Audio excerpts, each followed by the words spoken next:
마태복음 1장 21절에서 23절입니다. 같이 봅니다. 아들을 낳으리니 이름을 예수라 하라. 이는 그가 자기 백성을 그들의 죄에서 구원할 자이심이라 하니라. 또 이 모든 일이 된 것은 주께서 선지자로 하신 말씀을 이루려 하심이니 이르시되 보라 처녀가 잉태하여 아들을 낳을 것이요 그의 이름은 임마누엘이라 하리라 하셨으니 이를 번역한즉 하나님이 우리와 함께 계시다 함이라. 아멘. 오늘 본문에 이름이 두 개 나옵니다. 예수 그리고 임마누엘 두 개가 나옵니다. 예수란 이름은 그 당시에 아주 흔한 이름이에요. 구약에서는 여호수아라고 그랬죠. 여호수아가 예수랑 같은 뜻입니다. 구원자. 예수와 여호수아, 예수. 그만큼 좋은 이름이에요. 그런데 이제 우리가 믿는 예수님은 다른 사람과 달라요. 이제 그걸 이따가 이제 우리 말씀을 통해서 볼 거고요. 임마누엘이라는 이름은 아무에게나 붙이는 것이 아니라 이건 하나님의 이름, 하나님에게만 붙일 수 있는 이름이에요. 그렇기 때문에 임마누엘은 예수님의 신성을 의미하고 예수란 이름은 예수님의 인성을 의미하는 겁니다. 같은 이름인데 인성과 신성을 갖고 계시는 예수님의 두 이름이에요. 성탄절에 생각나는 것들을 앙케이트 조사를 해봤더니 제일 많이 나오는 게 선물. 어린 아이들이나 뭐 연인들이 선물 좋아하잖아요. 그 다음에 눈에 보이는 크리스마스 트리. 그 다음에 산타크로스. 캐롤송. 그 다음에 쉬는 날이다.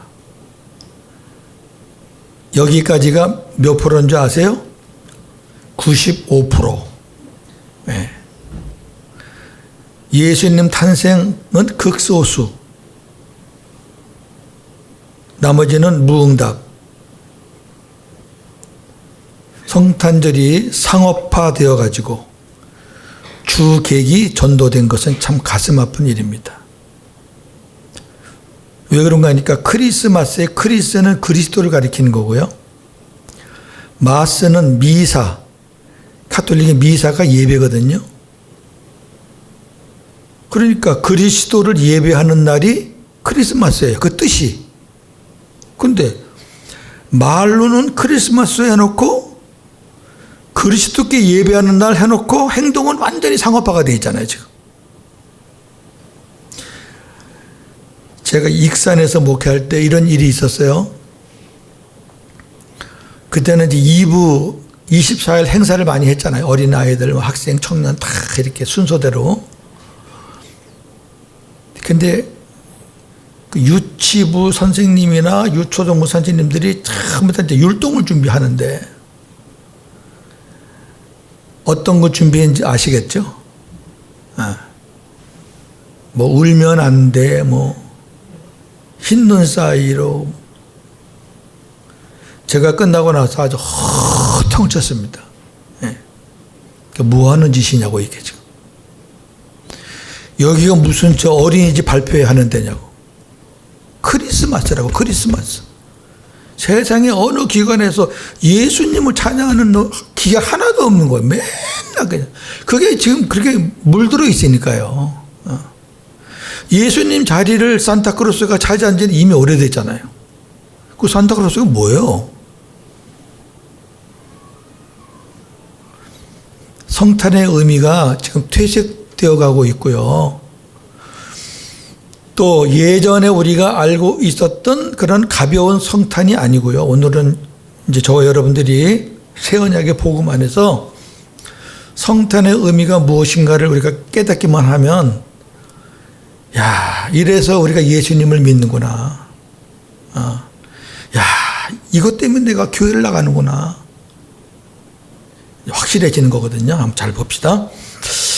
자, 탄생, 뭐 성탄이라고도 하고 탄생이라고도 하고, 이거는 신학적으로 성육신, 하나님이 육신을 입고 오신 날입니다. 표적인데요. 영어로 사인인데, 자, 보겠습니다. 예수란 이름은 많아요. 그 당시에 예수란 이름이 많았지만, 우리가 믿는 예수는 이 표적이 있어야 돼요. 이 표적은요, 하나님이 찍어 놓은 사건이거든요. 그게 있어야 하나님이시고, 그게 있어야 예수님이신 거거든요. 자, 무엇이 표적인지 보겠습니다. 누가복음 2장 8절에서 14절입니다. 그 지역의 목자들이 밤에 밖에서 자기 양떼를 지키더니 주의 사자가 곁에 서고 주의 영광이 그들을 두루 비추매 크게 무서워하는지라. 천사가 이르되 무서워하지 말라. 보라, 내가 온 백성에게 미칠 큰 기쁨의 좋은 소식을 너희에게 전하노라. 오늘 다윗의 동네에 너희를 위하여 구주가 나셨으니 곧 그리스도 주시니라. 너희가 가서 강보에 쌓여 구유에 누이어 있는 아기를 보리니 이것이 너희에게 뭐라? 표적이니라 하더니 호련히 수많은 천군이 그 천사들과 함께 하나님을 찬송하여 이르되 지극히 높은 곳에서는 하나님께 영광이요 땅에서는 하나님이 기뻐하신 사람들 중에 평화로다 하니라. 아멘. 옛날에 성탄절 설교가 주로 어떤 식으로 했냐면요, 성탄절 그 사건에, 예수님 탄생 사건에 나타나는 사람들 있잖아요. 헤롯 왕 반대했고 죽이려고 그랬고, 그 다음에 동방박사가 세 사람은 아니에요. 예물을 드린 게 셋이고 동방박사들이 굉장히 많이 왔죠. 그 다음에 여관집 주인 뭐 이런 얘기를 많이 했어요. 여관집 주인이 눈이 멀었지 하나님의 아들을 낳을 사람이 왔는데 그것도 못 알아보고, 그거 어떻게 알아봐? 그 당연한 건데 그것도 못 알아보고 그 사람이 복을 놓쳤지 그러는데 진짜 무식한 소리들이죠. 다 그게 왜 그러냐면은 여관 주인이 마리아와 요셉에게 방을 주면 안 돼요. 방에서 나오면 표적이 아니라니까. 예수님은 반드시 말 구유에서 나셔야 돼요.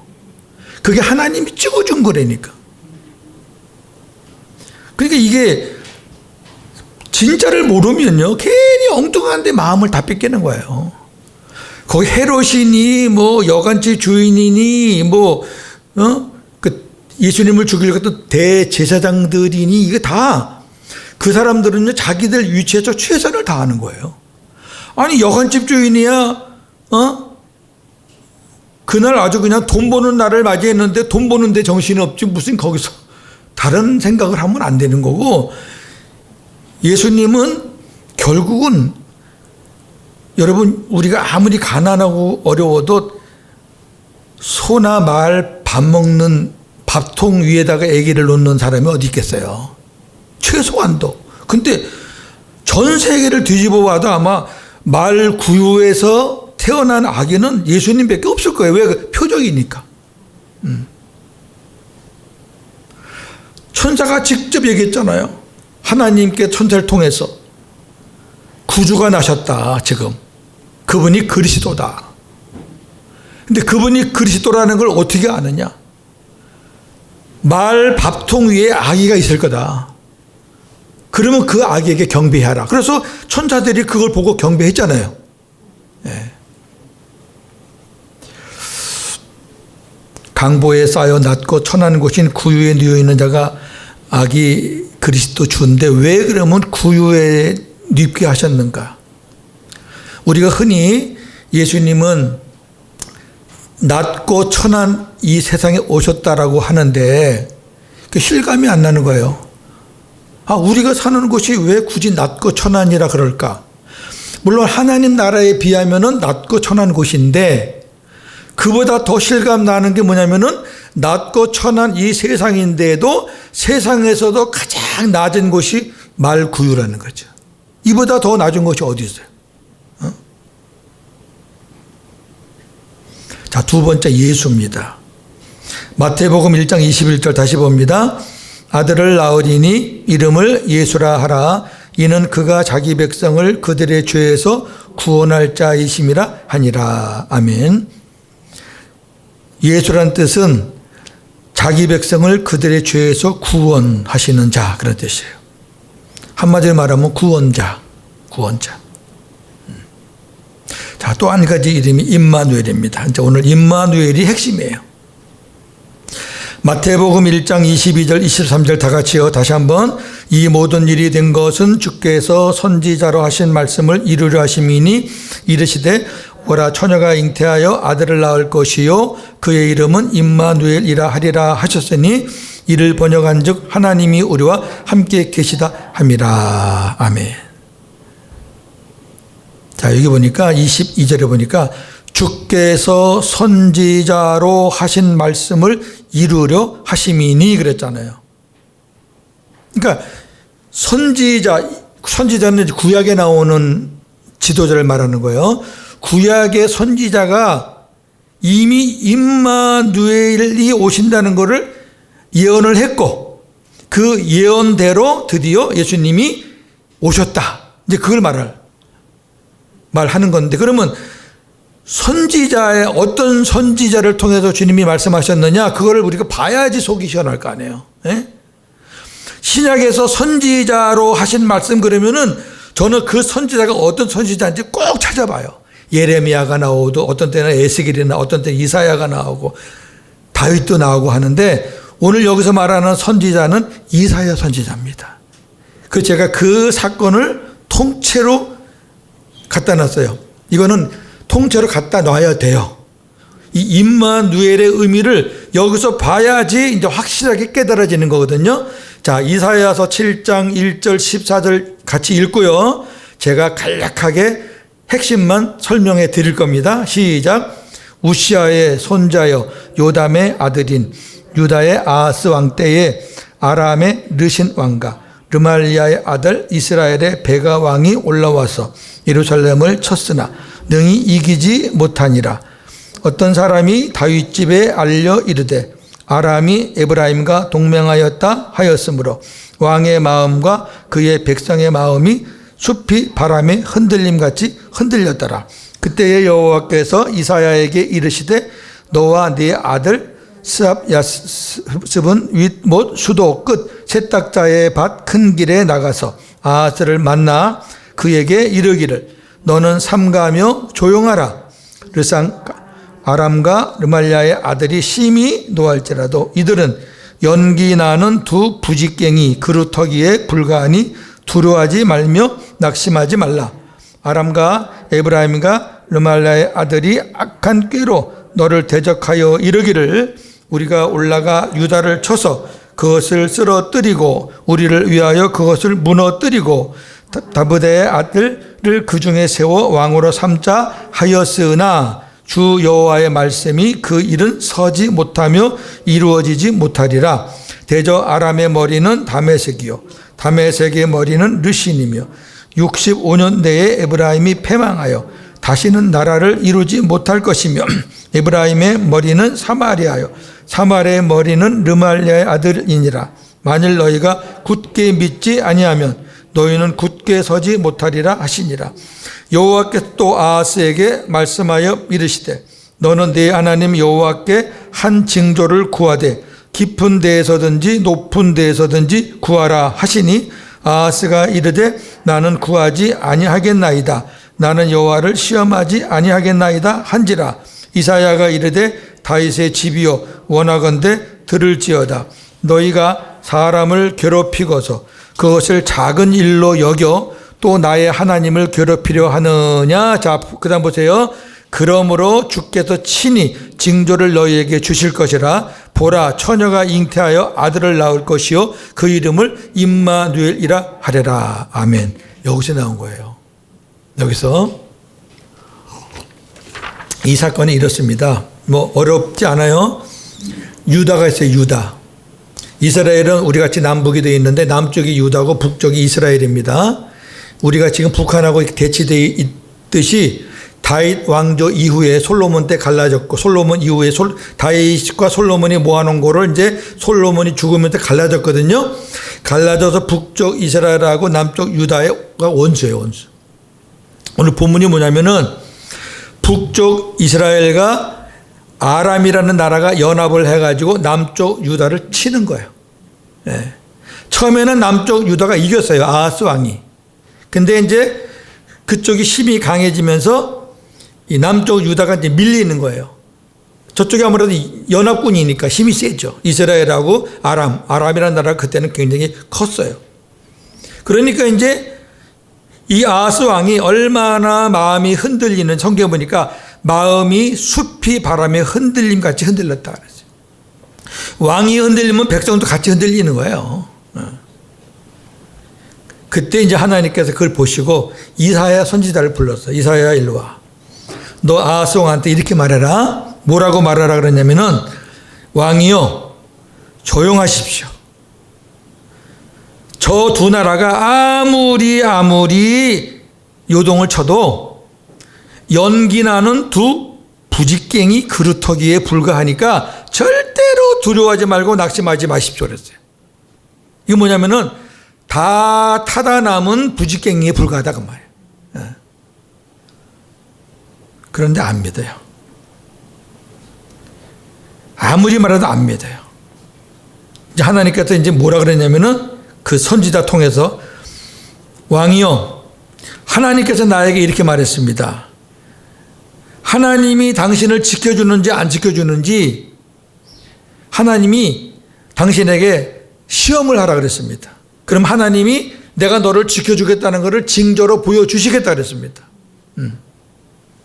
기드온이 양털 갖고 시험을 했었잖아요. 그렇듯이. 그랬더니 이 왕이 안 합니다. 나 시험 안 합니다. 여호와 시험 안 합니다. 만약에 했다가 안 되면 어떡합니까? 의심하는 거죠.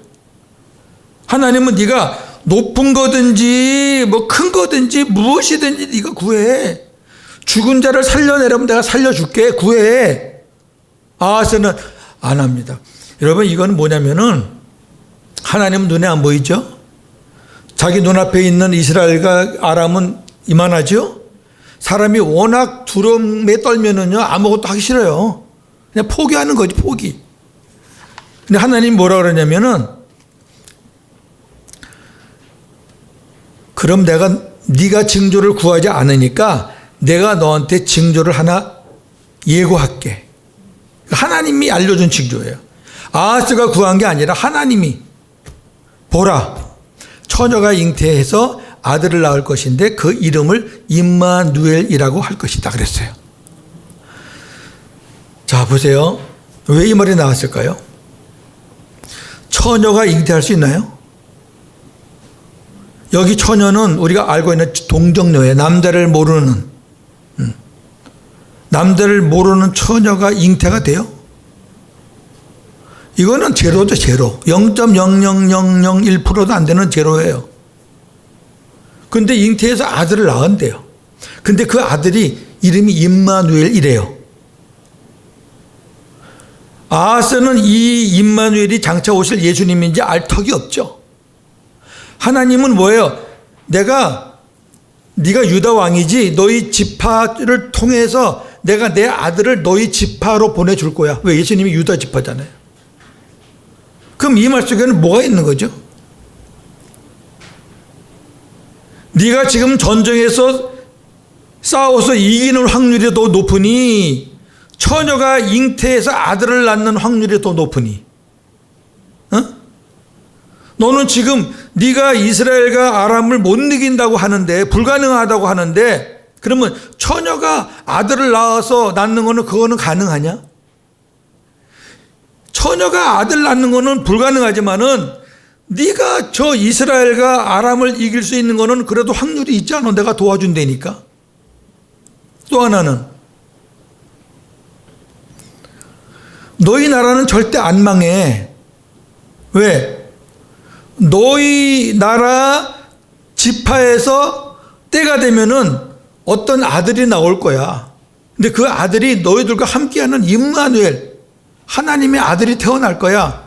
하나님의 아들이 유다 지파에서 태어난다는 얘기는 유다 지파가 지금 망한다, 안 망한다? 안 망한다. 유다 지파 절대 안 망해. 그런데 저 이스라엘과 저 아람은 망해. 여기 앞에 보면은 65년 후에 망해. 65년 후에 그 나라는 망하지만 너는 안 망해. 왜? 네 후손 중에서 임마누엘이라는 아들이 태어나. 그때 하나님 말씀한 사인이 바로 이 사인이에요. 예. 이건 무슨 말이냐면요. 지금도 많은 사람들이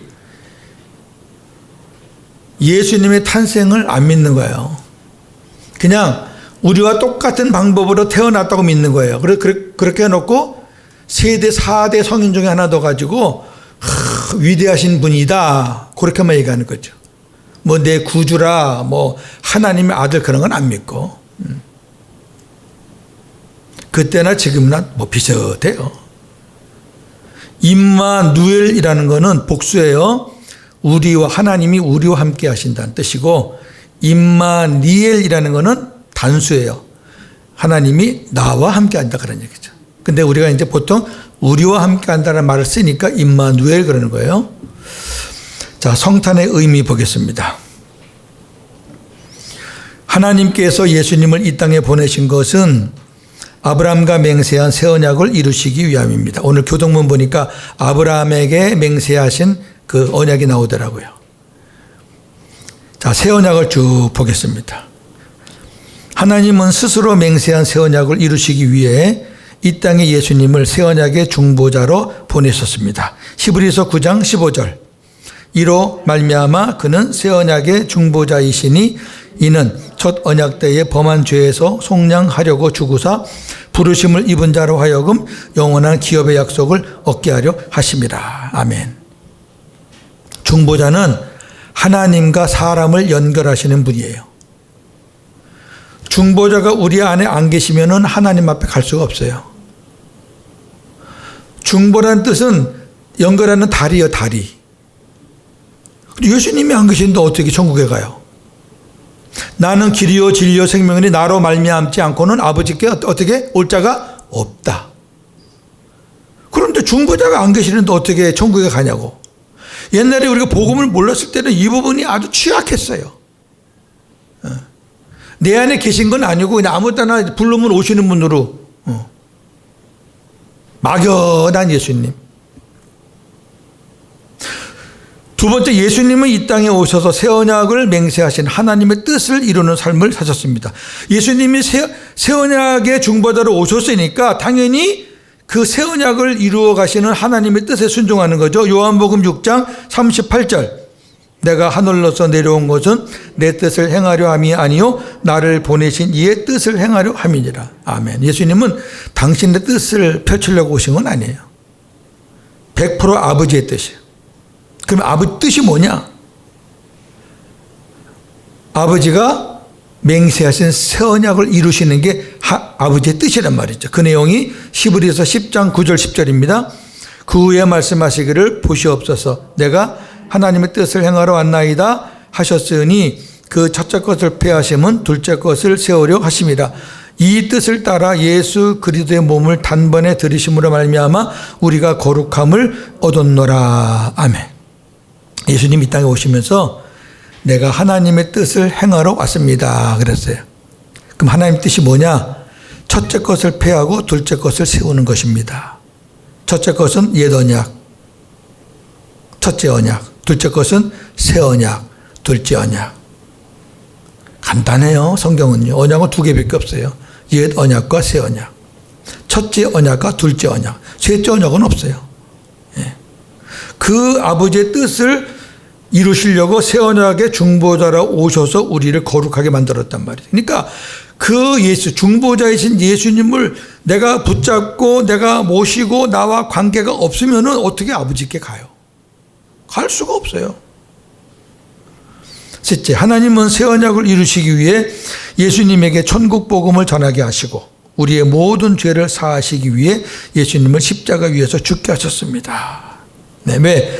천국 복음을 전해서 천국 복음을 듣고 예수님을 믿어야지 이제 주님과 하나 될 수 있으니까 일단 복음을 전하는 거죠.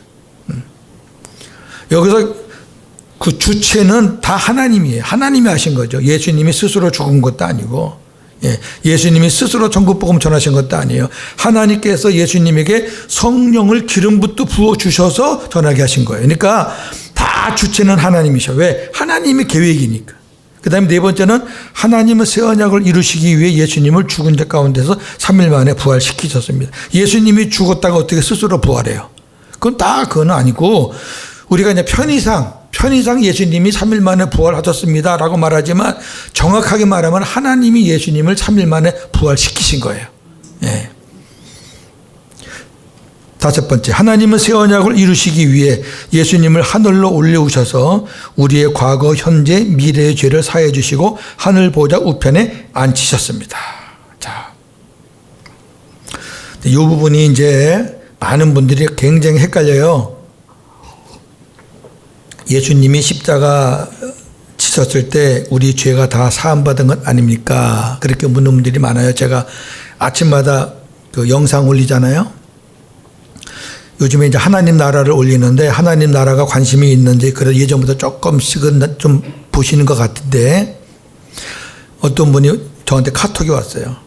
십자가에서 예수님께서 죽으심으로 우리 죄를 다 사하신 거 아닙니까? 아닙니다. 성경에 보면은 십자가에서 우리 죄를 담당하시고, 혹은 십자가에서 우리 죄를 짊어지시고 이렇게 나와요. 짊어지시고 어디 가는 거예요? 아버지께 가는 거예요. 네. 왜? 최종적인 사함은 아버지가 해줘야 돼요. 예수님이 해주는 게 아니에요. 예전에 이 땅에 성막이 있었을 때 제사장이 들어와요. 그래서 번제단에서 제물을 죽이고, 그 다음에 손 씻고 성소에 들어가서 기도하고 등불을 켜고 배고프면 떡 먹고, 그 다음에 대제사장은 거기다 하나 더해서 1년에 한 번씩 그 성소 앞에 있는 지성소, 이거는 대제사장이 1년에 한 번 들어가는 곳이에요. 그 지성소에는 뭐가 있냐면은 그룹 천사가 있어요.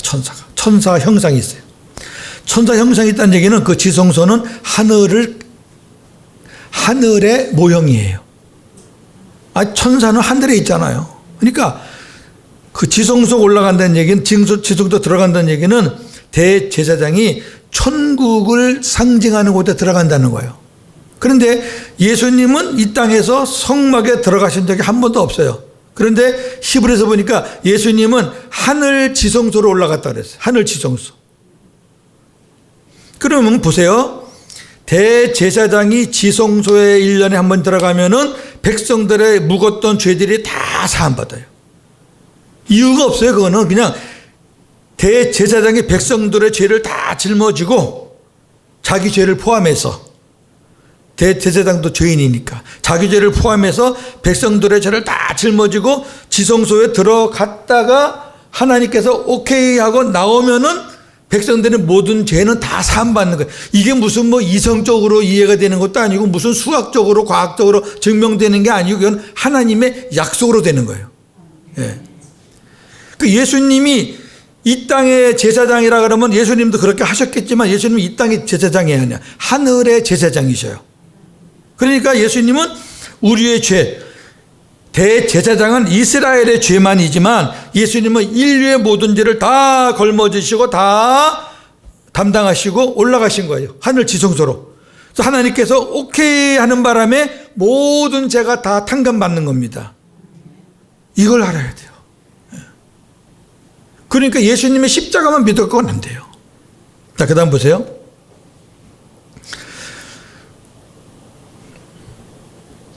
하나님은 새 언약을 이루시기 위해 택한 백성들과 영원히 함께 하시려고 예수님에게 왕권을 주시어 오순절에 성령과 함께 그리스도로 보내셨습니다. 마태복음 16장 28절, 진실로 너희에게 이르노니 여기 서 있는 사람 중에 죽기 전에 인자가 그 왕권을 가지고 오는 것을 볼 자들도 있느니라. 아멘.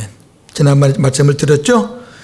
왕권을 가지고 온다는 것은 마지막 때에 심판하러 오시는 것이 아니고 오순절날 왕권을 가지고 그리스도로 우리 안에 오셔서 우리 안에서 우리의 왕이 되시는 그 왕권을 말하는 건데, 그 증거는 뭐냐? 예수님께서 살아계실 때 가르쳤던 여기 서 있는 사람들이 볼 거다. 그러면 만약에 여기 왕권을 가지고 온다는 것이 마지막 강림이라 그러면은 예수님 때 살아있던 사람들이 지금 다 살아있어야 돼요. 한 2500살쯤 됐을 거예요 아마. 그 말도 안 되는 소리죠.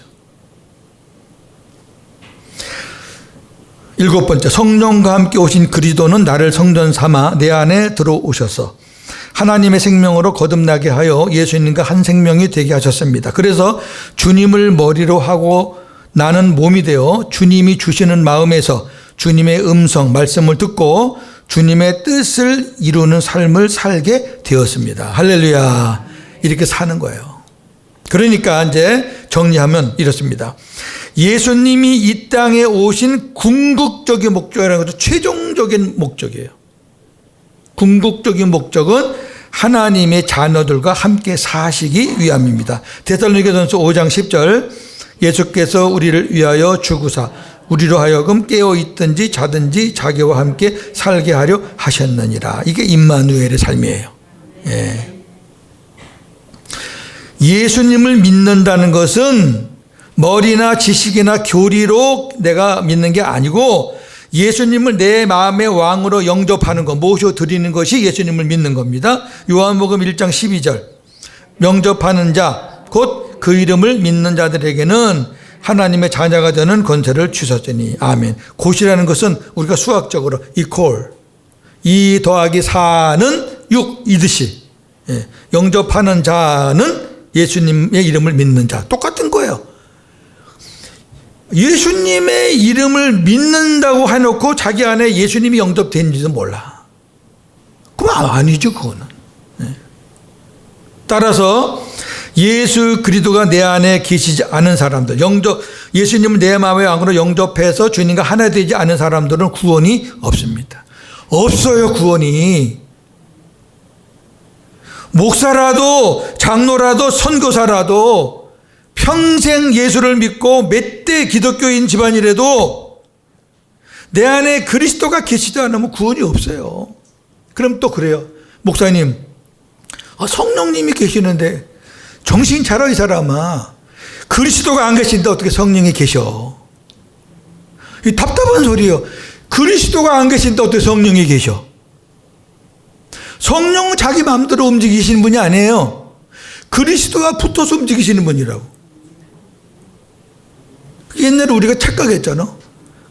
예수님은 하늘에 계시고 내 안에 성령이 계시고, 그 속은 거예요. 속은 거. 그렇게 해가지고 마귀가 끌고 가서 지옥 보내려고. 응? 제가 이 부분 나오면 목사님들한테 되게 합니다. 네. 언제까지 성령이 오시옵소서 할래? 아니, 와 있다며, 이미 계시다며, 계신데 왜 자꾸 오시옵소서 그래? 그 없는 거야. 지식으로 교리로는 있는 것 같은데 실제 삶으로는 없는 거야. 그러니까 맨날 고갈되고 갈급하고 하니까 맨날 오라는 거지. 이런 답답한 수가 있나? 잘못된 거예요. 자, 마칩니다. 우리가 믿는 예수 그리스도가 복음입니다. 할렐루야. 예수님이 복음이에요. 근데 주의할 게 있어요. 이거 잘 들으셔요.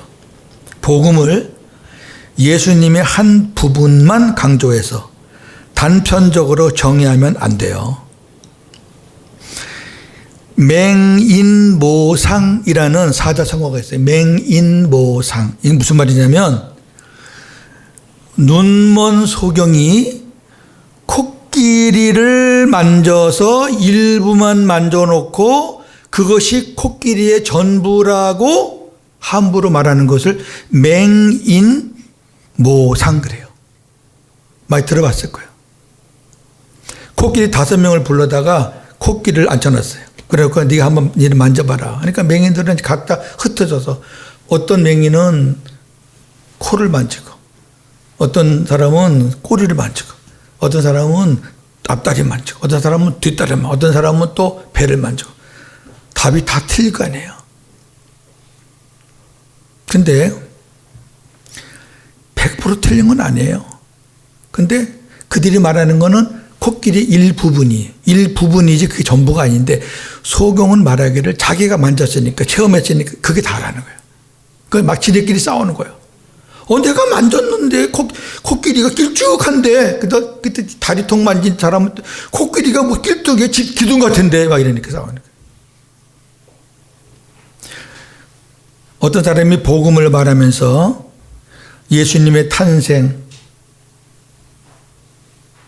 예수님의 공생애, 예수님의 십자가, 예수님의 부활, 그 다음에 임마누엘, 마지막 강림, 이거를 어느 하나만 강조해서 예수님의 십자가가 최고입니다. 십자가 복음, 이걸 말하고, 예수님의 부활이 없으면 되겠습니까? 부활 복음 하고, 이런 식으로 해서 어떤 부분을 강조하면서 그것이 예수님의 전체인 양 말하는 것이 바로 뭐예요? 맹인모상이라고 말해요. 이거 위험해요. 지금도 판치는 것들이 뭐냐면은 십자가 부활 십자가 복음, 부활 복음, 그 다음에 이제 예수님의 그 공생애를 또 주장하는 사람들은 예수님의 삶을 말하면서 예수님 같이 이렇게 살아야 된다는 걸 강조하면서 각자 나름대로 막 논리를 피우는데 대단히 위험합니다. 복음은 이겁니다. 예수님의 탄생에서 공생애, 십자가, 부활, 승천, 하늘 지성소에서 우리 죄를 탕감받으시고 오순절 강림하시고, 그 다음에 우리 안에 임마누엘로 오시고, 주님이 마지막 때 강림하시면 우리가 다 천국 들어가는 게, 이게 전체가 이게 복음입니다. 빠지면 안 돼요. 어느 한쪽 부분에 꽂히면 안 돼요. 그런데 보세요. 예수님의 탄생은 이미 지나갔잖아요. 공생애 끝난 사건이죠. 십자가 부활 끝난 거죠. 승천, 하늘 지성소, 오순절 강림까지 다 끝난 거예요. 이미 과거예요, 과거. 근데 현재 지금 이루어지고 있는 것은 임마누엘이에요. 그 뒤에 거 마지막 강림과 천년왕국 천국은 그것도 아직 오지 않은, 되어질 일이에요. 그렇다면 살아있는 저와 여러분들이 누리는 복음의 절정이 뭐냐? 나를 위해 고난당하시고 부활하신 그 예수님과 사는 임마누엘이라 이 말이에요. 이게 우리가 지금 누리는 최고의 절정이지. 이게 없이 과거에 예수님이 십자가 지셨대, 부활하셨대, 나는 그걸 믿으니까 그걸 믿고는 안 돼요. 예수님이 십자가와 부활이 틀렸다는 게 아니에요. 예수님이 왜 틀려요? 틀린 거 아니에요. 틀린 건 아닌데 그걸 믿어갖고는 안 된다니까요.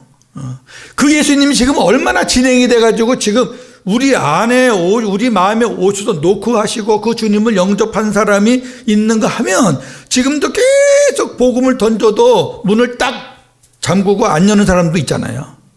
그럼 안 여는 건 그 사람 책임이고요. 열면은 누구든지 그 사람이 신분이 높든 낮든 부하든 가난하든 뭐 아무 상관없어요. 열기만 하면 들어와서 내가 이제부터 네 왕이 돼서 내가 네 삶을 책임지고 이 땅에서 천국 되어 살게 하다가 내가 너 천국에 데리고 들어갈게. 그러니까 임마누엘이 없으면 복음의 절정을 우리가 빠뜨리는 거예요. 그 제가 말씀드렸잖아요. 우리 복음을 깨닫고 나서 교인들에게, 여러분들, 제가 여러분들에게 계란으로 말하면 계란 신자 그 맛없는 거 신자만 잔뜩 먹이고 노른자는 내가 빼먹고 여러분들에게 못 가르쳤다고.